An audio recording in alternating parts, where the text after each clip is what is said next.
Marilah mendengarkan pembacaan Injil pada hari ini. Tuhan bersamamu dan bersama rohmu. Inilah Injil menurut karangan Santo Lukas. Dimuliakanlah Tuhan. Pada waktu itu pergilah Yesus ke bukit untuk berdoa, dan semalam-malaman ia berdoa kepada Allah. Ketika hari siang, ia memanggil murid-muridnya kepadanya, lalu memilih dari antara mereka 12 orang, yang disebutnya Rasul, Simon yang juga diberinya nama Petrus, dan Andreas saudara Simon, Yakobus dan Yohanes, Filipus dan Bartolomeus, Matius dan Thomas, Yakobus anak Alfius, dan Simon yang disebut orang Zilot, Judas anak Yakobus, dan Judas Iskariot yang kemudian menjadi pengkhianat. Lalu ia turun dengan mereka dan berhenti pada suatu tempat yang datar.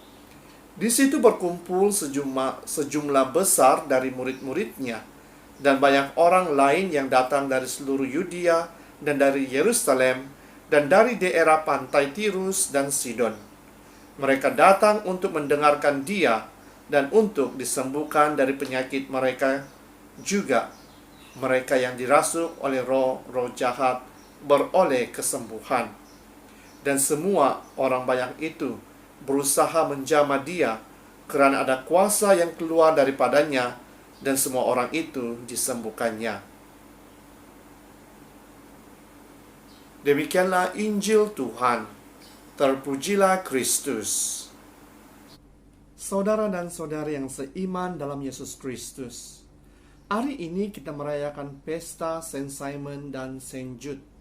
Apa yang kita dapat mengetahui melalui Saint Simon dan Saint Jude? Saint Simon adalah seorang yang teguh dalam mengikut hukum Taurat. Malah, Saint Jude pula seorang yang berani. Jadi saudara dan saudari, sikap ini harus dicontohi oleh kita semua yang telah menjadi pengikut-pengikut Yesus dan juga anak-anak Allah melalui pembaptisan kita. Seperti yang kita tahu, tugas seorang rasul adalah mewartakan kabar gembira dan juga menyembuhkan orang yang sakit. Jadi, dalam tugas yang mereka lakukan, mereka harus mempunyai sikap yang baik. Bukan sahaja sikap yang baik, malahan mereka juga mempunyai kasih yang dapat diberikan kepada orang yang mereka layani.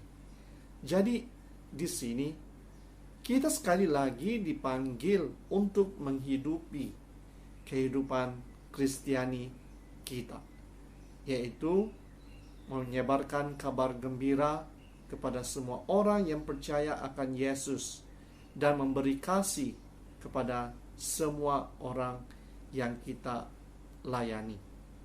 Jadi saudara dan saudari, pertanyaan di sini, mampukah kita, layakkah kita untuk menyebarkan kabar gembira Yesus kepada semua orang? Seperti yang seringkali saya katakan, apabila kita menyebarkan kabar gembira kepada semua orang, kita juga harus menunjukkan di dalam kelakuan kita, perbuatan kita, tingkah laku kita. Karena orang lain akan menilai kehidupan kita, diri kita. Jika kita tidak melakukan dengan kasih Yesus, sudah pasti orang lain tidak akan mendengar apa yang kita wartakan. Tetapi sekiranya diri kita dipenuhi dengan kasih yang dicurahkan oleh Yesus kepada kita, sudah pasti mereka mengetahui apa yang kita wartakan itu bukannya datangnya dari kita, tetapi Tuhan telah mencurahkan Roh Kudus-Nya di dalam diri kita untuk mewartakan kabar gembiranya kepada semua orang. Lihat sahaja di dalam Injil pada hari ini, di mana Yesus melayani, di mana Yesus menyembuhkan orang-orang yang sakit. Begitulah juga dengan tugas kita untuk berdoa kepada mereka yang memerlukan doa daripada kita, membantu orang yang memerlukan bantuan daripada kita, terutama sekali pada saat pandemik ini. Inilah masa di mana kita seharusnya membantu mereka yang memerlukan pertolongan daripada kita. Ingat saudara dan saudari, setiap kita mempunyai tanggung jawab di dalam pelayanan kita. Jadi, marilah kita lakukan pelayanan kita dengan mewartakan kasih Yesus, dengan mewartakan kabar gembiranya kepada semua orang. Jadi, semangat Saint Simon dan Saint Jude itu harus ada di dalam diri kita.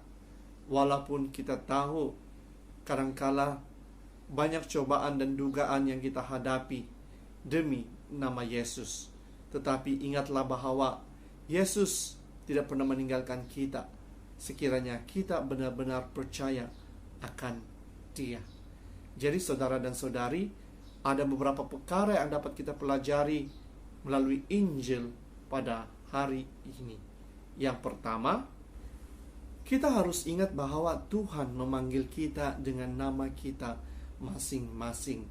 Dan apabila kita dipanggil, kita diamanahkan untuk mewartakan kabar gembiranya kepada semua orang. Jadi, jangan pernah menutup pintu hati kita. Jangan pernah menutup telinga kita untuk mewartakan kasih Yesus kepada semua orang. Yang kedua, di dalam kita mewartakan kabar gembira Tuhan Yesus kepada semua orang, kita juga harus membuat renungan di dalam diri kita.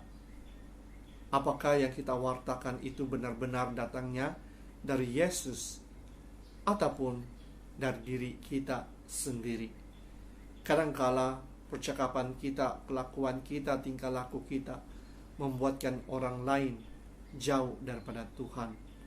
Oleh itu, marilah kita memeriksa diri kita agar apa yang kita wartakan itu dapat membawa semua orang kembali kepada Yesus. Yang ketiga, kita harus menjaga kelakuan diri kita. Dan kita harus mempunyai sikap yang baik. Karena apabila kita mempunyai sikap yang baik, sudah tentu apa yang kita wartakan itu juga baik dan dapat membawa semua orang untuk percaya akan Yesus. Jadi seperti yang saya katakan, kita memerlukan renungan pribadi setiap hari agar apa yang kita wartakan itu bukannya dari diri kita, tetapi dari Tuhan yang telah memilih kita untuk menjadi saksi-saksinya.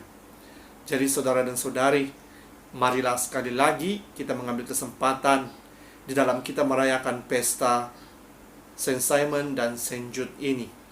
Kita memohon agar Tuhan menurunkan kuasa Roh Kudus-Nya di dalam diri kita, agar semangat para rasul itu di dalam mewartakan kabar gembira ada di dalam diri kita, agar kita juga dapat menjadi seperti mereka untuk mewartakan kabar gembira Yesus kepada semua orang yang kita temui setiap hari. Dalam nama Bapa, Putra, dan Roh Kudus.